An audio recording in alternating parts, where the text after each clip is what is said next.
Hey everybody, welcome back to the channel, Wolfman Walsh. Today I want to talk about what I believe to be the GOAT. The GOAT!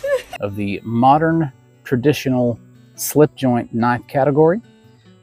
This knife has been out for about a year, maybe 2 years at this point. There's a bunch of different iterations, but I was looking for one very specific, and it was very hard to find because it is, I believe, per the internet, the most popular version of this knife. But when we're talking about traditionals, we're talking about your grandpa's knife that you'd see them out there, just whittling on a stick or just cutting something up just for fun. A good example of a larger version of that is this case that Enzo got for me here. Love this thing. This thing's huge. Still, I didn't get a single deer last year. I sat in my tree stand and in my condo blind for multiple weekends. Not one single deer. So this one hasn't got to eat yet, so hopefully hunting season is upon us. But traditional, things like this. This is more of the Papa knife. This is my Marbles ram horn. Very simple, very small, just in the pocket. Can be used to work on anything. That's where we're going with. I've got some more modern versions that you can see around here. Especially this case ram. Beautiful knife. All the Rough Riders, the cinnamon bone, everything, beautiful knife. But the knife that I am referring to today is this. This is the QSP Hedgehog. Oh, beautiful walk and talk sound. I'd give that a 7 on the pull. Very firm. Love it. 14C28 on the blade, and the gray sculpted micarta handles. Oh, it's so nice. Fit and finish on the back, no gaps, no spaces. Just a minor one right here where the blade, connects. Nothing to ride home or be upset about. Very, very smooth, very nice craftsmanship by QSP. I was trying to think if I owned another QSP. I don't think I do, but this is the one that sets it apart from all the others. Now, some other things about this knife that are kind of interesting, or some of these other knives will run on Teflon washers or bronze washers or ball bearings, something like that. This has copper washers inside there. Now, I don't think I'm actually going to be able to show you without disassembling the knife, and I'm not going to do that yet. It's not dirty enough to do a full disassembly. Overall length of the blade is 2.8 inches. Got HRC of 59 to 61, so that's really nice. It comes in at 2.9 ounces, so not that bad. Now, what's something that makes a slip joint? A slip joint, other than being your granddaddy's knife, no pocket clip. It's not going to have a pocket clip. It's just something that fits in your fifth pocket or slides all the way down. Typically, your old school canoe pattern, like this old Southwest here. I've always loved this knife. I love this patterning here. Or, your trapper style, large upswept trapper. This is a Rough Rider in spades in the cinnamon bone. This is another trapper, like I said, the ram. Love the ram.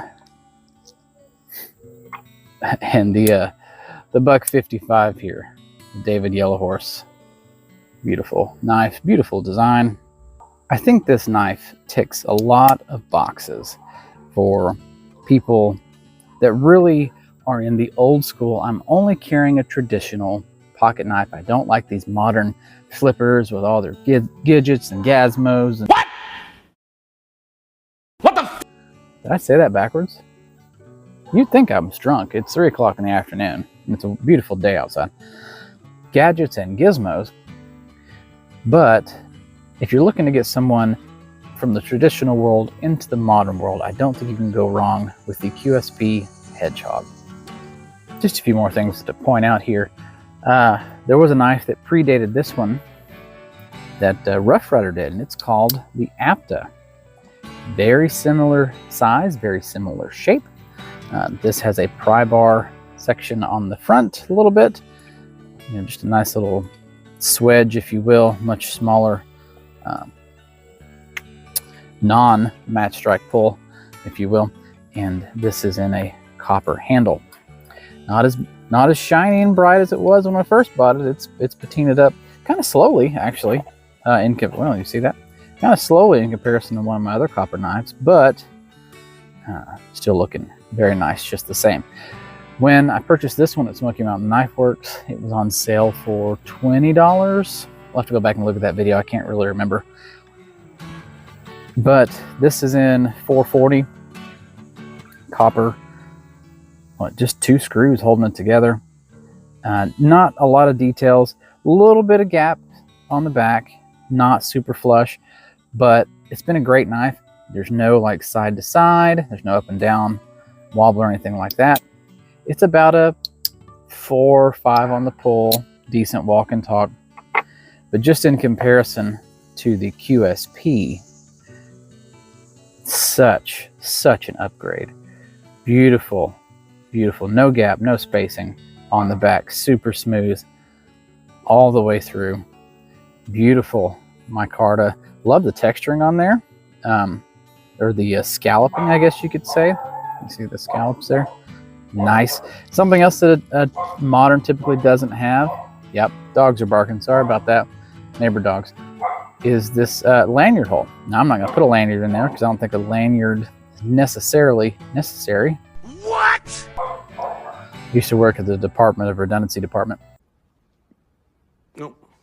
On a traditional, but without it having a pocket clip, I could see where maybe if you wanted to put something that would hang out to keep it upright in the pocket, that's totally understandable.